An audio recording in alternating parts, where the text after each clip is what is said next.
एक विद्यार्थी ने मुझे एक बहुत ही अजीब सा सवाल पूछा कि सर, माननीय सुप्रीम कोर्ट ने रिजर्वेशन के ऊपर एक निर्णय दिया है। यह निर्णय ब्राह्मण समाज के बच्चे को किस तरह से प्रभावित करेगा? मेरे लिए एक शिक्षक के रूप में इस सवाल का जवाब देते वक्त एक विशेष जाति को संबोधित करते हुए जवाब देना काफी मुश्किल है। तो हम इस सवाल को इस लिहाजे से टटोलेंगे कि ये जो जनरल समाज के बच्चे हैं,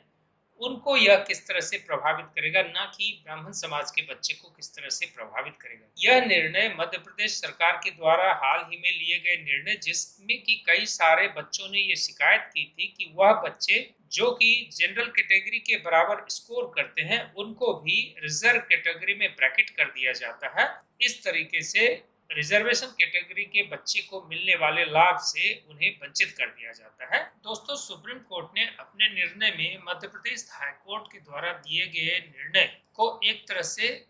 सहमति प्रदान की है। यह जो फैसला है उसमें सुप्रीम कोर्ट ने कहा है कि यदि आरक्षित श्रेणी के मेधावी उम्मीदवारों ने कोई आरक्षण लाभ या छूट नहीं ली है, तो ऐसे आरक्षित श्रेणी के उम्मीदवारों को उनके अंकों के आधार पे अनारक्षित सामान्य श्रेणी के उम्मीदवारों के बराबर माना जाएगा। दोस्तों, सर्वोच्च न्यायालय की खंडपीठ, जिसका नेतृत्व सीटी रवि कुमार और संजय कुमार कर रहे थे, उन्होंने ये पाया है कि आरक्षण का लाभ नहीं लेने के बावजूद यदि आरक्षित श्रेणी के मेधावी उम्मीदवारों को उन आरक्षण श्रेणियों से संबंधित माना जाता है, तो इससे मेरिट सूची में नीचे अन्य योग्य आरक्षण श्रेणी के उम्मीदवारों को आरक्षण का लाभ नहीं मिलेगा या उनका लाभ प्रभावित होगा।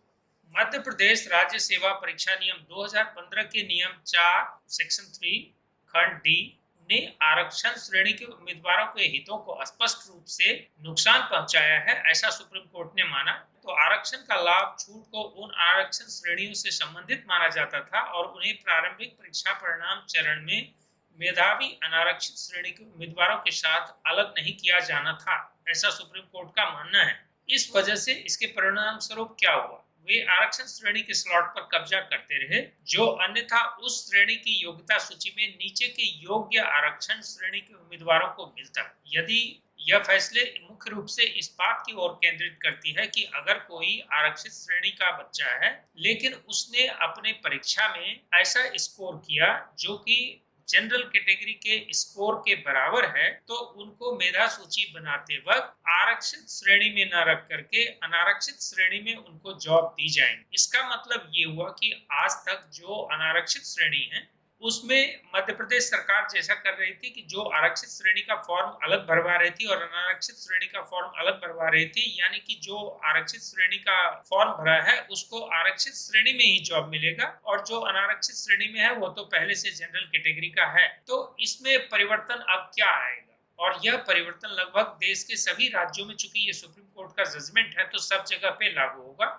यानी कि अब ऐसी व्यवस्था बनी है कि अगर कोई अनारक्षित श्रेणी का बच्चा है और उसमें कोई आरक्षित श्रेणी का बच्चा उसके समकक्ष स्कोर करता है, तो उसको अनारक्षित श्रेणी में रखा जाएगा, न कि आरक्षित श्रेणी में। यानी आरक्षित श्रेणी में जो बच्चे कम मार्क्स लाएंगे वह स्वतः ही ऊपर आकर के, चूंकि उनके इन सीटों को ऐसे बच्चे जिन्होंने अच्छा स्कोर किया है वो आरक्षित श्रेणी से निकल करके अनारक्षित श्रेणी में चले गए, तो नीचे से कम स्कोर करने वाला बच्चा भी उसमें आकर के लाभ ले सकता है। तो इस तरह से अब जो जनरल श्रेणी है उसमें कई सारे आरक्षित श्रेणी के बच्चे, मेधावी बच्चे जो हैं, वो अपनी जगह बनाने में कामयाब हो जाएंगे। तो इस तरह से अगर आप इसे जातिवाद दृष्टिकोण से समझते हैं तो इस तरह से समझिए कि अगर कोई ब्राह्मण कुल का बच्चा है और कोई, आप मानिए कि ओबीसी, कोई यादव कुल में पैदा हुए हैं या कोई जाट कुल में पैदा हुए हैं या कोई किसी और कुल में पैदा हुए हैं, लेकिन उनके बच्चा में मेधा इतनी है कि वह जनरल कैटेगरी के बच्चे के बराबर स्कोर कर सकता है, तो वह अब जनरल कैटेगरी में उसका सिलेक्शन होगा। तो इस तरह से आपके सीट जो एक तरह से आप समझते थे कि इसमें हम संघर्ष करेंगे, तो इस संघर्ष को और ज्यादा संघर्षशील बना दिया गया है, कंपटीशन को और स्टिफ कर दिया गया है। इस तरह से कोर्ट ने क्लियर कर दिया है कि those who are meritorious they will